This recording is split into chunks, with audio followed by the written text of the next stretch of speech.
Chapter 6 of The Science of Getting Rich by Valence D. Wattles. This recording is in the public domain. Recording by Diana Meilinger.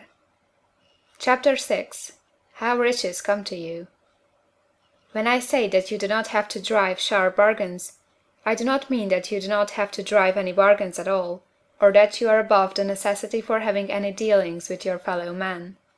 I mean that you will not need to deal with them unfairly.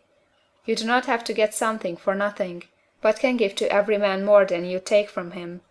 You cannot give every man more in cash market value than you take from him, but you can give him more in use value than the cash value of the thing you take from him. The paper, ink, and other material in this book may not be worth the money you pay for it, but if the ideas suggested in it bring you thousands of dollars, you have not been wronged by those who sold it to you. They have given you a great use value for a small cash value. Let us suppose that I own a picture by one of the greatest artists, which, in any civilized community, is worth thousands of dollars. I take it to Baffin Bay, and by salesmanship induce an Eskimo to give a bundle of furs worth $500 for it. I have really wronged him, for he has no use for the picture. It has no use value to him. It will not add to his life. But suppose I give him a gun, worth $50 for his furs. Then he has made a good bargain. He has use for the gun. It will get him many more furs and much food. It will add to his life in every day. It will make him rich. When you rise from the competitive to the creative plane, you can scan your business transactions very strictly, and if you are selling any man anything which does not add more to his life than the thing he gives you in exchange, you can afford to stop it. You do not have to beat anybody in business. And if you are in a business which does beat people, get out of it at once. Give every man more in use value than you take from him in cash value. Then you are adding to the life of the world by every business transaction. If you have people working for you, you must take from them more cash value than you pay them in wages. But you can so organize your business that it will be filled with the principle of advancement, and so that each employee who wishes to do so may advance a little every day. You can make your business do for your employees what this book is doing for you. You can so conduct your business that it will be a sort of ladder, by which every employee who will take the trouble may climb to riches himself, and given the opportunity, if he will not do so, it is not your fault. And finally, because you are to cause the creation of your riches from formless substance which permeates all your environment, it does not follow that they are to take shape from the atmosphere and come into being before your eyes. If you want a sewing machine, for instance, I do not mean to tell you that you are to impress the thought of a sewing machine on thinking substance until the machine is formed without hands, in the room where you sit or elsewhere.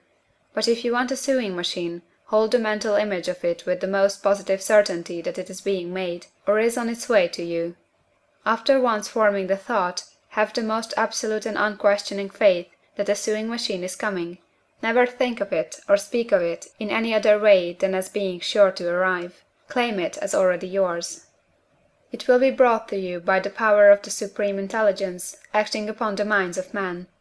If you live in Maine, it may be that a man will be brought from Texas or Japan to engage in some transaction which will result in your getting what you want. If so, the whole matter will be as much to that man's advantage as it is to yours. Do not forget for a moment that the thinking substance is through all, in all, communicating with all, and can influence all. The desire of thinking substance for fuller life and better living has caused the creation of all the sewing machines already made, and it can cause the creation of millions more, and will, whenever men set it in motion by desire and faith, and by acting in a certain way. You can certainly have a sewing machine in your house, and it is just as certain that you can have any other thing or things which you want, and which you will use for the advancement of your own life and the lives of others. You need not hesitate about asking largely. It is your Father's pleasure to give you the kingdom, said Jesus. Original substance wants to live all that is possible in you, and wants you to have all that you can or will use for the living of the most abundant life. If you fix upon your consciousness the fact that the desire you feel for the possession of riches is one with the desire of omnipotence for more complete expression, your faith becomes invincible. Once I saw a little boy sitting at a piano and vainly trying to bring harmony out of the keys. and I saw that he was grieved and provoked by his inability to play real music. I asked him the cause of this vexation, and he answered, "I can feel the music in me, but I can't make my hands go right." The music in him was the urge of original substance, containing all the possibilities of all life. All that there is of music was seeking expression through the child. God, the one substance, is trying to live and do and enjoy things through humanity. He is saying, "I want hands to build wonderful structures, to play divine harmonies, to paint glorious pictures.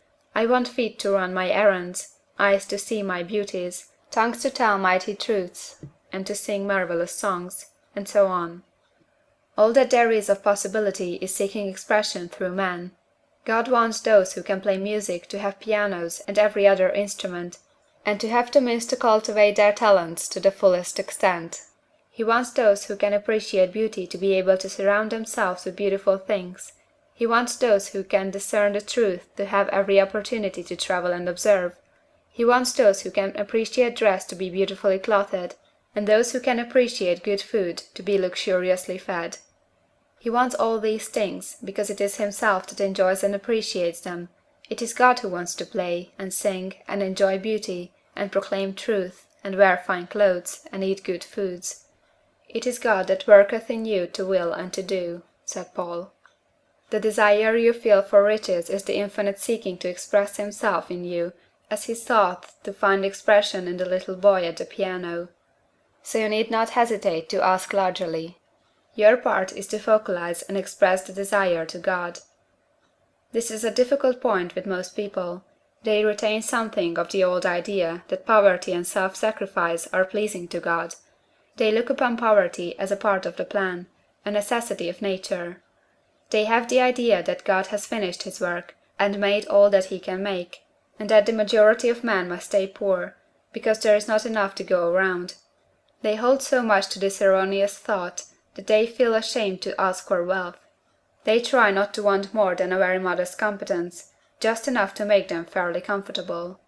I recall now a case of one student who was told that he must get in mind a clear picture of the things he desired, so that the creative thought of them might be impressed on formless substance.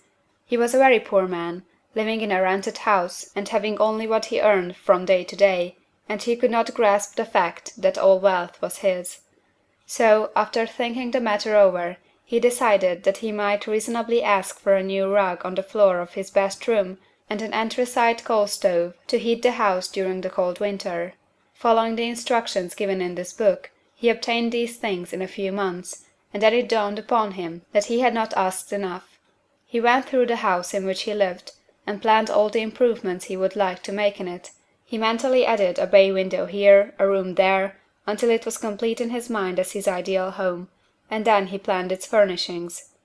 Holding the whole picture in his mind, he began living in the certain way, and moving toward what he wanted, and he owns the house now, and is rebuilding it after the form of his mental image. And now, with still larger faith, he is going on to get greater things. It has been unto him according to his faith, and it is so with you and with all of us. End of chapter 6.